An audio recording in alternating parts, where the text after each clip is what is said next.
we're going to look at residual plots here. So why do we use them? What are they for?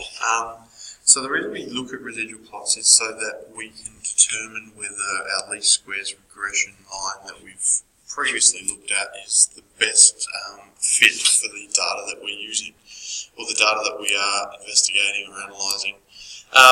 So what we do for this is, what we have obviously is usually we're given a set of data, we're given our x and y values, and what we end up with is we have our y observed, which is the data that we're given, so that was plotted against the x and the y, whereas the y predicted is the one that's predicted using the least squares regression line. So we're going to find that there is a little bit of a difference sometimes, and what this is, it gives us a residual, which we'll talk about, and I'll show you how we find this residual soon.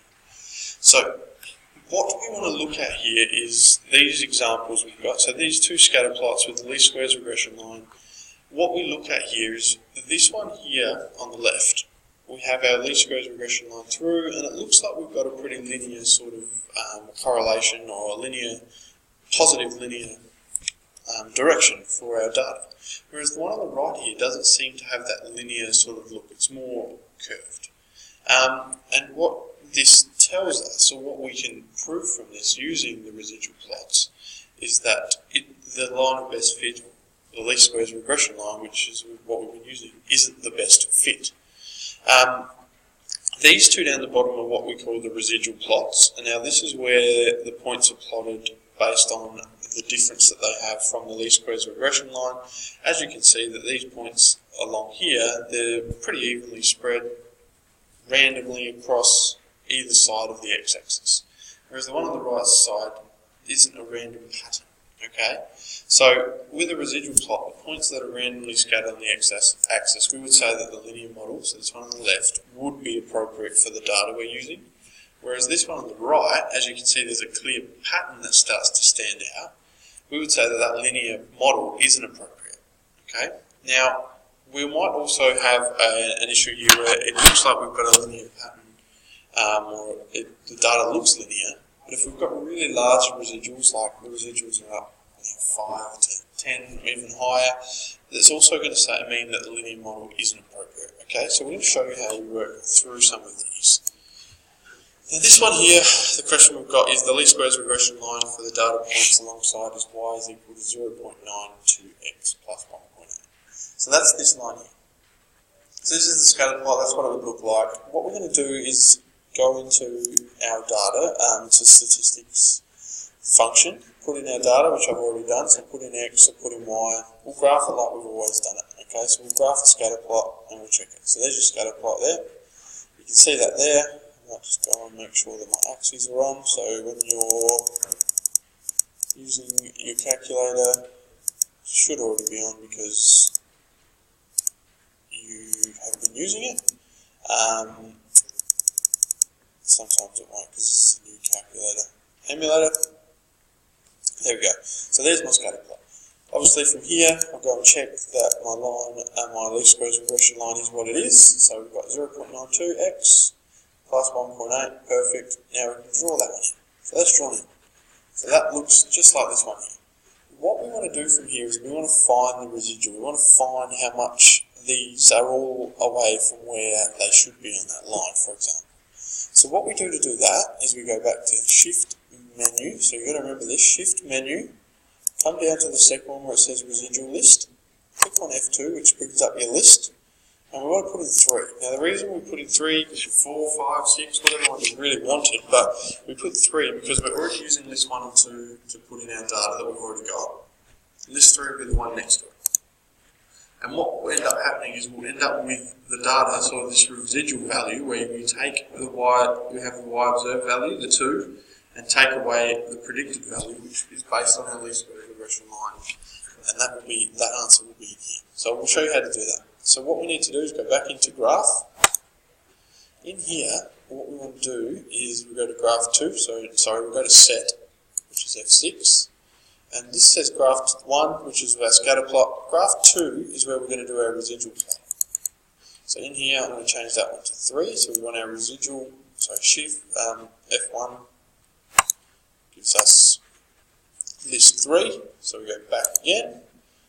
We need to graph this again, so go back through that situation where we're finding our information for our least squares regression line, draw it in. Now what if we do this, if we go exit, exit, exit, it comes back and now we've got some values in this list. Now as you can see that negative 0.72 fits with what I've already got. 1.44 is the next one, negative 0.48, and the last one is negative 0.24. Now, to fill in the other values, obviously you just need to work out what that obviously difference is. So for this one, obviously for it to be positive 1.44, it needs to be 4.56. This one would be 5.48.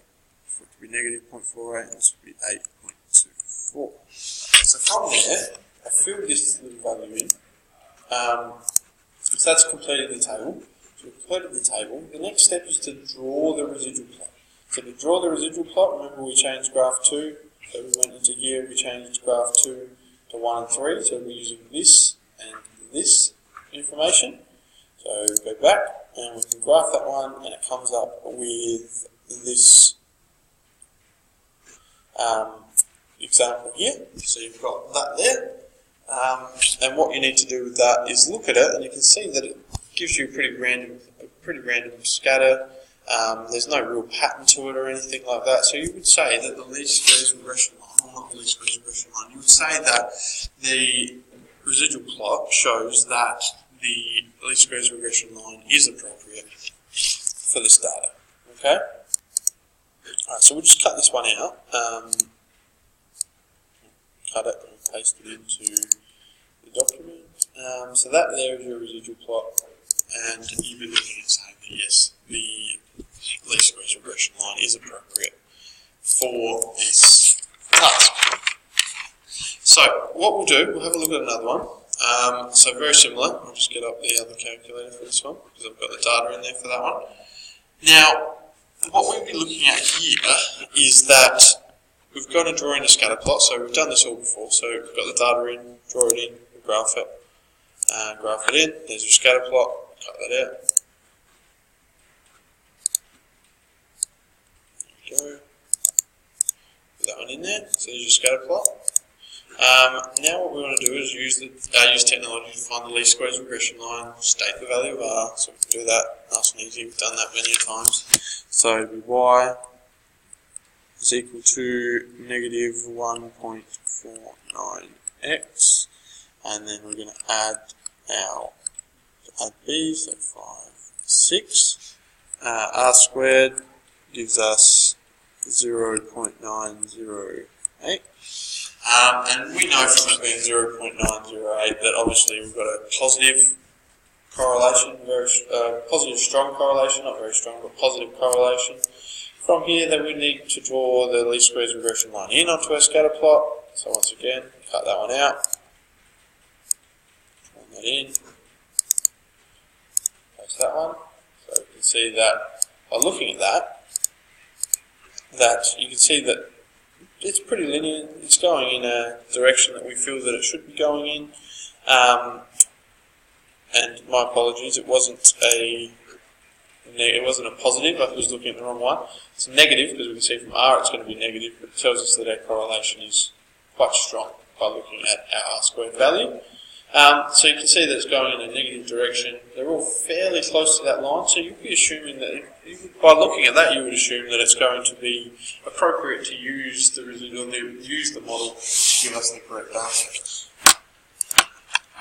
Alright, so we're going to use technology to construct the residual plot. So once again, I need to go back and check that I've got this in. This calculator, because once again it was different. Once you set it on your calculator, it should stay. Okay, so once we've done that once, it should be fine. We're going to graph. We're going to set graph 2 up. So once again, if you've done this already in your graph one, in your calculator once, it should stay. So we'll go back to that. I'll have to draw this in again. Draw that one in so that I get my residuals.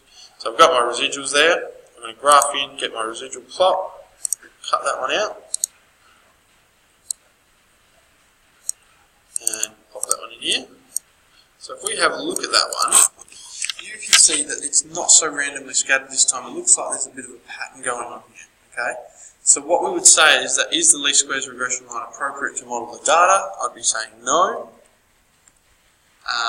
And I would say the residual plot shows a pattern. So that would be enough to answer as to why the least squares regression line isn't appropriate for this data, because the residual plot is showing us a pattern. Whereas previously in the last question, you can see that the residual plot was much more scattered, so you would be able to say yes, it is. Alright, your chance to have a go now.